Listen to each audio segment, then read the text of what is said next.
গণভোটের ভোটের পক্ষে প্রচারণায় সেখানে অর্থের লেনদেন হয়েছে। বৈষম্য বিরোধী ছাত্র আন্দোলনের পক্ষ থেকে প্রায় 12-20 কোটি টাকার একটি বাজেট দেওয়া হয়েছিল, কিন্তু এখানে কি আর্থিক কোনো স্বচ্ছতা ছিল? সেই ইতিহাসে কখনোই আমাদের সম্পর্কে কোনো কালিমালিপ্ত ইতিহাস লেখা হবে না ইনশাআল্লাহ। যদি সঠিকভাবে ইতিহাস লিপিবদ্ধ হয়, ছাত্রদলকে নিয়ে গর্বে এই বাংলাদেশের সকল শিক্ষা প্রতিষ্ঠানের সেই আগামী প্রজন্ম গর্বিত হবে যে ছাত্র দলের নেতা কর্মীরা অত্যন্ত সহনশীলভাবে তারা এই পরিস্থিতি মোকাবেলা করেছে।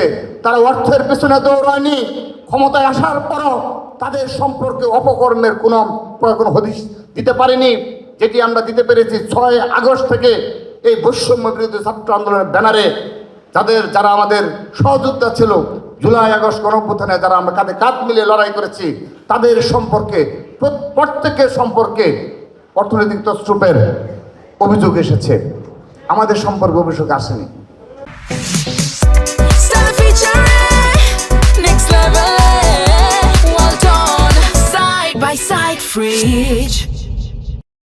সেহেতু আমরা আপনাদের আহ্বান জানাই, আজকের দিনে আহ্বান জানাচ্ছি, এখনো সময় রয়েছে। বিবেকমূলক ষড়যন্ত্রমূলক রাজনীতি পরিত্যাগ করে আসুন আমরা একসাথে বাংলাদেশ বিনির্মাণ করি, এবং আমরা যেন কখনোই আমাদের সেই 2000-এর অধিক ছাত্র জনতা যারা শহীদ হয়েছে তাদেরকে কখনো ভুলে না যায়। আমরাও তাদের একজন হতে পারতাম। আপনারা আজকে যারা জীবিত রয়েছেন আপনারাও তাদের একজন হতে পারতেন। সেহেতু এই বিষয়টি মনে রাখবেন। কিন্তু আমি আজকের এই দিনে ভেবেছিলাম কোনো নেগেটিভ কথাই বলবো না, কিন্তু বাংলাদেশের রাজনীতি আপনারা এমন দিকে উপনীত করেছেন, এমন জায়গায় নিয়ে ঠেকিয়েছেন যে নেগেটিভ বিষয় ছাড়া আমাদের মনে আর কোনো বিষয়ই আসে না। বক্তব্য দিতে গেলে নেগেটিভ, আপনাদের সেই নেগেটিভ বিষয়গুলো চলে আসে। আমরা এই গতকাল দেখতে পেলাম, এই 3 দিন যাবৎ আমরা দেখতে পেয়েছি যে গণভোটের ভোটের পক্ষে প্রচারণায় সেখানে অর্থের লেনদেন হয়েছে। সেখানে আমরা দেখতে পেয়েছি যে বাংলাদেশের ব্যাংক নির্বাহীদের যে সংগঠন রয়েছে, অ্যাসোসিয়েশন অফ ব্যাংকার্স বাংলাদেশ, এবিবির পক্ষ থেকে যারা সুশাসনের জন্য নাগরিক নামে যারা অন্যের দুর্নীতি খুঁজে বেড়ায়, যাদেরকে আমরা সুশীল হিসাবে জানি, সেই সুজনকে প্রায় 2,70,00,000 টাকা দেওয়া হয়েছে। এই অর্থ কিভাবে ব্যবহার করা হয়েছে দৃশ্যমান কোনো বিষয় আমরা দেখিনি। আমরা তো নির্বাচনী মাঠে ছিলাম, 2,70,00,000 টাকা কিভাবে ব্যয় হয়েছে আমরা কিন্তু দৃশ্যমান কোনো কার্যক্রম আপনাদের দেখিনি।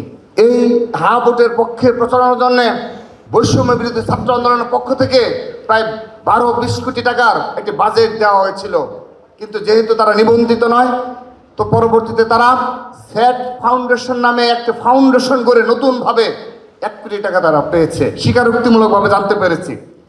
আমার প্রশ্ন সেটি না, পেতেই পারে, কিন্তু এখানে কি আর্থিক কোনো স্বচ্ছতা ছিল? আজ গণভোটের এতদিন পরে কেন আমরা জানতে পেয়েছি? কেন সেটি প্রেস রিলিজ আকারে দেওয়া হলো না যে গণভোটের এরা প্রচারণা চালাবে, এই বাবদ এত অর্থ দেওয়া হয়েছে? অনেক তো আমাদের শোনা যায় যে 100 টাকা নিয়ে যদি মারামারি হয়, দেখি যে অনেক বড় বড় নিউজ হয়। তাদের আন্দোলনের রাত 12টার সময় এই ঢাকা বিশ্ববিদ্যালয় মিছিল বের হয়, 1000 টাকা নিয়ে যদি কোনো দ্বন্দ্ব হয় গ্রামে, ওয়ার্ডে, আর সেখানে বাংলাদেশ ব্যাংক থেকে কয়েক কোটি টাকা লুপাট হলো। শুধু তাই নয়, এটি তো প্রকাশ হয়েছে, একটি অংশ তারা জানিয়েছে, কারণ আজকে এগুলো বের হচ্ছে।